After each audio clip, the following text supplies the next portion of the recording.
안녕하세요. 상식이 누리는 지식스쿨 최 기자입니다. 글로벌 최대 자산운용사인 블랙록은 코로나19 백신이 내년 경제 회복에 대한 자신감을 심어주고 있다고 평가했습니다. 그러면서 내년도 자산 배분 전략에 대한 조언을 내놨는데요. 포스트 코로나 시대에는 미국과 유럽보다는 신흥국과 일본을 제외한 아시아 국가, 특히 한국에 투자하라. 사실 백신이 개발되면 그 자체로 내년부터는 경제 활동에 대한 기대감으로 지구촌 많은 나라들의 경제가 많이 회복될 텐데 어째서 글로벌 최대 자산운용사인 블랙록에서는 전통적인 선진국들이 아닌 왜 한국에 투자하라는 조언을 했을까요? 그리고 아시아 국가들을 강조하면서 굳이 왜 일본은 제외하라고 했을까요? 어떤 이유 때문인지 저 최 기자와 함께 알아보겠습니다. 영상 시작 전 좋아요와 구독 부탁드립니다. 우선 블랙록은 코로나19 백신이 나오더라도 단기적인 혼란은 일어날 것으로 봤습니다. 코로나19가 급격하게 재확산하고 있는 상황에서 경제활동 재개에 단기적 혼란이 생길 수 있다는 이유 때문입니다. 하지만 백신의 등장은 그 자체로 내년도 경제 회복에 대한 기대감을 자극하고 위험 자산에 대한 투자 심리를 끌어올릴 것으로 블랙록은 전망했습니다. 투자자들이 우려하는 긴축 재정에 대한 우려가 커지더라도 백신 기대감이 이를 상쇄할 수 있다는 것입니다. 또한 블랙록은 인플레이션이 당분간 높은 수준을 유지할 것이라고 내다봤습니다. 각국 중앙은행이 코로나19로부터 벗어나는 과정에서 높은 유동성을 용인하고 금리도 낮게 유지되고 있기 때문에 인플레이션은 장기적 추세로 일어날 수 있다는 분석인 거죠. 그러면서 블랙록은 내년도 자산 포트폴리오의 핵심 포인트는 신흥국 시장이라 짚었습니다.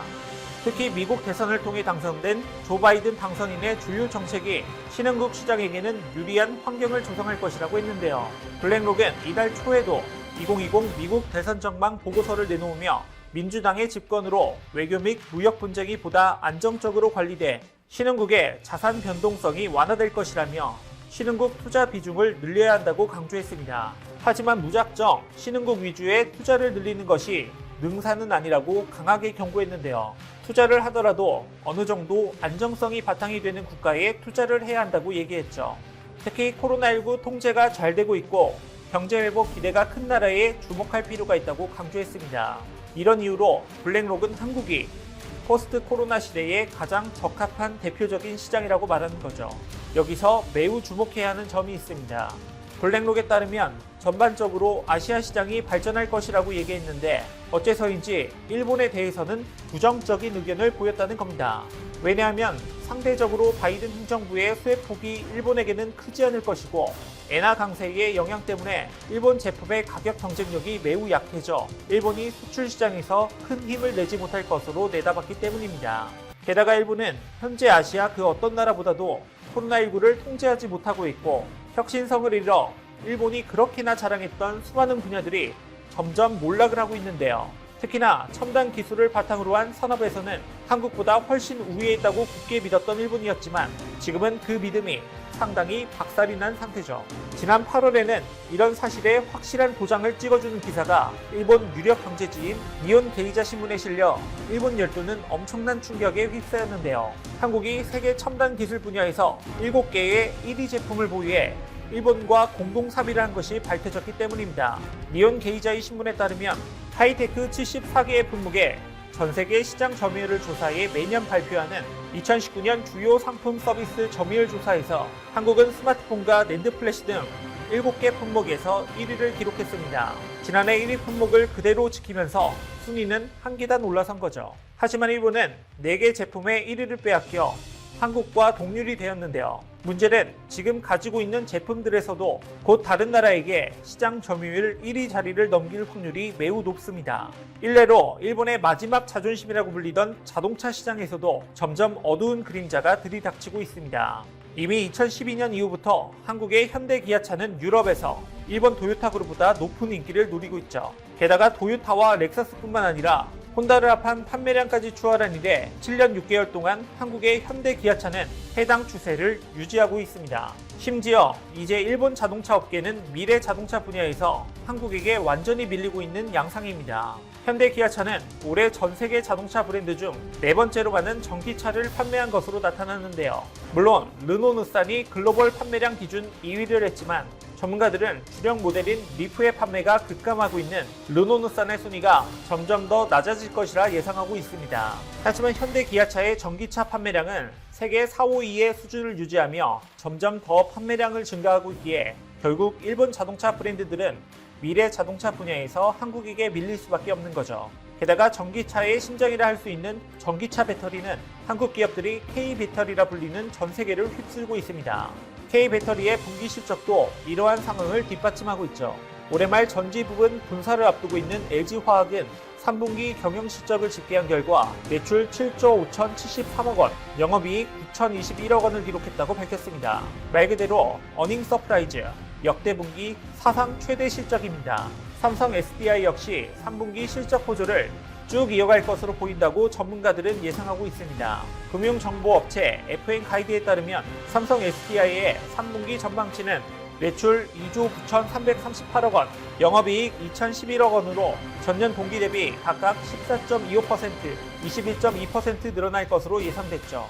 여기에 미국 가정용 배터리에 대한 수요가 늘며 새로운 수요 창출에 대한 기대도 이어지고 있습니다. 게다가 전문가들은 조 바이든 미국 대통령 당선인의 친환경 그린에너지 정책에 따라 한국 완성차 배터리 업체들의 운신의 폭이 넓어질 것으로 관측하고 있는데요. 먼저 배터리 업체들의 경우 지금의 미국의 점유율을 더욱 확보할 것으로 기대가 되고 있습니다. 미국의 대규모 공장을 지을 수 있는 업체는 LG화학, 삼성 SDI, SK이노베이션 등 국내 3사와 일본 파나소닉, 중국 CATL 정도입니다. 하지만 일본 파나소닉은 테슬라와의 거래에 집중하고 있고 중국 CATL은 미중 무역 분쟁으로 발목이 잡혀있기 때문에 한국 배터리 3사에 가장 큰 기회가 열리는 셈이죠. 또한 현대 기아차도 미국에서의 전기차 판매 점유율 확대가 기대되는 상황입니다. 현대 기아차는 2021년을 전기차 원년으로 삼고 내년부터 전기차 전용 플랫폼 eGMP를 적용한 신차를 잇따라 선보일 계획인데요. 여기에 때마침 바이든 당선인이 2050년까지 탄소 배출 제로를 공약으로 내걸어 미국에서 전기차 등 친환경차에 대한 수요가 늘며 시장이 커질 것이기 때문에 전문가들은 세계 전기차 판매 4위인 현대 기아차에게 큰 기회가 생긴 것으로 내다본 것이죠. 또한 수소 전기차에서도 일본 자동차 업계는 한국 자동차 업계에 밀려 점점 뒤처지고 있는데요. 이미 한국의 현대차는 수소 전기차 세계 판매 1위를 한 것뿐만 아니라 수소를 이용한 연료 전지 시스템으로 구동되는 모든 모빌리티 시장 전체에 주목하며 앞선 비전을 선보이고 있습니다. 그래서 현대차는 상용차부터 선박, 열차, 도시명 항공기, 빌딩, 발전소 등 생활 모든 영역과 군사용으로도 활용할 수 있는 시스템을 구축하고 있죠. 하지만 현대차와 나름 치열한 경쟁을 하고 있는 일본의 도요타는 확실히 현대차에 비해 한 걸음 늦고 있는 상황입니다. 10월 초 도요타는 자회사인 히노자동차와 북미용 수소 전기 트럭을 공동 개발하기로 했는데 이 시점에 이미 현대차는 스위스 고객사에 수소 전기 트럭을 인도했습니다. 다시 말해서 현대차는 이미 상용 수소 전기 트럭을 개발하고 생산 라인을 제대로 갖춰 양산하고 있지만 도요타는 아직도 개발을 시작하는 수준에 머물러 있는 상태인 겁니다. 이렇게 한국이 혁신적인 첨단 기술을 확보하고 세계적인 친환경 트렌드에 맞춤 전략을 구사하며 전 세계를 리드하는 동안 일본은 자신들의 자랑이었던 자동차 업계도 점점 몰락을 하고 있는 상태입니다. 그런데도 기존의 상태에서 멈춰서 더 이상 발전할 생각조차 안 하고 있죠. 문제는 이런 혁신성 없는 모습이 비단 자동차 분야에서만 있는 것이 아니라 수많은 분야에서 일어나고 있어 일본의 산업 전반이 퇴보하고 있다는 겁니다. 하지만 여전히 일본은 자신들이 모든 분야에서 한국보다 훨씬 앞서 있다고 생각하고 있습니다. 사실 일본이 어떻게 생각하든지 상관없습니다. 이제 우리는 일본을 신경 쓸 필요도 없고 그냥 우리가 갈 길을 가면 됩니다. 그렇다 보면 그저 그 자리에 있다 뒤처지고 있는 일본과 다르게 한국은 지구촌 많은 나라와 협력하며 반드시 필요한 핵심 국가가 되어 전 세계를 선도하는 나라가 될 것입니다. 이와 관련된 여러분의 다양한 의견 댓글로 남겨주시면 감사하겠습니다. 혹시 주식하시나요? 2차 전지 관련 급등 종목이 알고 싶으시다면 오른쪽 버튼을 클릭해주세요. 흔히 미국, 영국, 캐나다, 호주, 뉴질랜드를 파이브 아이즈라고 합니다. 앵글로색슨 계열의 민족의 뿌리를 둔 국가들로서 미국의 핵심 동맹국들인데요. 제2차 세계대전 이후 미국 정부의 대외 외교 정치에서 항상 특급 대우를 받아왔을 정도로 미국과는 혈맹관계를 유지해왔죠. 그 다음으로 미국과 가까운 국가들은 얼라이즈 동맹국으로서 한국, 일본, 독일, 프랑스 등이 포함되어 있습니다. 미국은 이 국가들 또한 중요한 동맹관계로 여기긴 하지만 동시에 감시와 관리의 대상으로도 여기고 있습니다. 그런데 일본은 항상 자신들이 명예서양인이라고 주장하는 것과 마찬가지로 이 관계 속에서도 늘 특별해지길 원했습니다. 특히 미국이 한국보다 일본과 더 가깝다는 것을 강조하고 싶어 했는데요. 때문에 일본에서는 프랑스와 독일, 일본을 묶어서 파이브 아이즈 3그룹이라고 주장했죠. 비영어권 주요 동맹국들 중에서 인구 규모가 상당히 크고 거대하고 단단한 경제 규모와 산업적 기반을 갖고 있으며 세계의 정치와 경제에 막대한 영향력을 끼치는 강대국이기 때문에 프랑스, 독일, 일본은 다른 동맹국들과 레벨이 다르다는 이유인데요. 최근 이러한 일본이 패닉 상태에 빠지는 일이 벌어졌습니다. 미국의 트럼프 대통령은 중국과의 경쟁 구도가 극심해지고 중국계 반도체 회사인 브로드컴이 미국의 퀄컴을 인수하겠다고 하자 그것을 직접 나서서 막은 적이 있습니다. 그리고 곧 CFIUS를 개정하겠다고 발표했었는데요. CFIUS는 미국의 국가 주요 기관 산업에 대한 외국인의 직접 투자, 인수, 합병 등에 대한 심사를 관리하는 기관이기 때문에 이것을 개정한다는 것은 미국의 안보를 더 강화하겠다는 의미와 동일하죠. 하지만 예외적으로 이 강화 조치의 영향을 받지 않는 방법이 있는데 그것은 CFIUS의 화이트리스트에 오르는 것입니다. 화이트리스트에 있는 국가는 별다른 절차 없이 미국의 산업, 정부 군사 시설, 부동산 등에 투자를 할 수 있죠. 일본은 그동안 미중 무역 분쟁 속에서 미국의 보조에 맞추기 위해 항상 노력해왔습니다. 때문에 이번 미국의 화이트리스트에도 당연히 들 수 있을 것이라고 생각했는데요. 지난 25일 발표된 바에 따르면 일본은 그 화이트리스트에서 제외됐다고 합니다. 따라서 다가오는 2월 13일부터 일본은 미국의 안보에 중요하다고 여겨지는 반도체 등의 26개 산업과 부동산 등에 투자하려면 복잡한 심의 절차를 거쳐야 합니다. 누구보다도 미국과 가까운 동맹국이라고 믿었던 일본의 입장에서는 그야말로 청천벽력과도 마찬가지인 소식인데요. 이것이 너무 충격적인 나머지 일본 우익들은 한국이 미국을 로비해서 일본을 제외시켰다라는 허무맹랑한 주장까지 하고 있는 상황입니다. 일각에서는 일본이 잃어버린 30년의 단계에 접어들자 이제 미국도 일본의 영향력에 회의감을 가지게 됐고 조금씩 미일 동맹을 놓아버리기 시작한 것이라는 주장도 나오는데요. 심지어 일본은 이제 잃어버린 40년, 50년을 겪을지도 모른다는 말도 나오고 있습니다. 지난 26일 동양경제 온라인에서 올라온 기사인데요. 일본은 1990년 버블 붕괴로 인해 현재까지 30년의 침체를 겪고 있는데 1989년 최고가를 기록했던 니케이 지수의 60%밖에 회복하지 못했다고 합니다.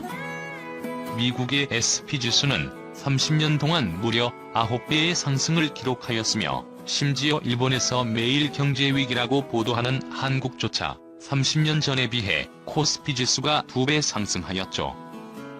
기사에서는 일본이 앞으로도 경기를 회복하는 것은 불가능에 가깝다고 하는데요. 그 이유는 버블 붕괴를 초래했던 자민당이 아직까지 집권하며 일본의 모든 가치관과 시스템에 깊숙이 관여하고 있기 때문이라고 합니다. 그들이 기껏 경제를 위해 하고 있는 정책이라고 해봤자 경기 침체가 올 때는 빚을 내서 재정을 출자하고 이후 그로 인해 재정 적자가 생기면 국민들로부터 돈을 걷는 것이 전부죠. 30년 동안 이러한 행태를 반복해오며 일본의 생산력은 저하되고 있습니다. 게다가 일본에는 새로운 가치관을 쉽게 받아들이지 않는 국민과 기업들이 만연하여 이대로라면 일본이 잃어버린 40년, 50년을 겪는 것은 예정된 미래라고 합니다. 최악의 경우 2030년부터 일본에게 마이너스 성장은 일상이 될지도 모른다고 하는데요. 이것을 탈피하기 위해서는 국민들이 자민당에게 경제 파탄의 원인이나 책임에 대해 추궁하고 시정을 요구해야 하는데 그런 움직임이 일어날 기미가 전혀 보이지 않는다고 하죠. 현재 아베 정부에서 내세우는 것은 일본이 관광대국이 되고 있다는 것이 전부인데 이것마저도 국민들을 눈속임하는 것에 불과하다고 합니다. 외국인들이 일본에 많이 오면 올수록 그것은 외국인들이 느끼는 일본의 물가가 저렴하다는 의미이고, 이는 곧 글로벌 사회에서 일본의 경제력이 떨어지고 있다는 것을 의미하기 때문입니다. 게다가 지난 24일 현대 비즈니스에서 보도한 자료에 따르면 일본은 현재 한국의 경제 성장률에 큰 충격을 받고 있다고 합니다.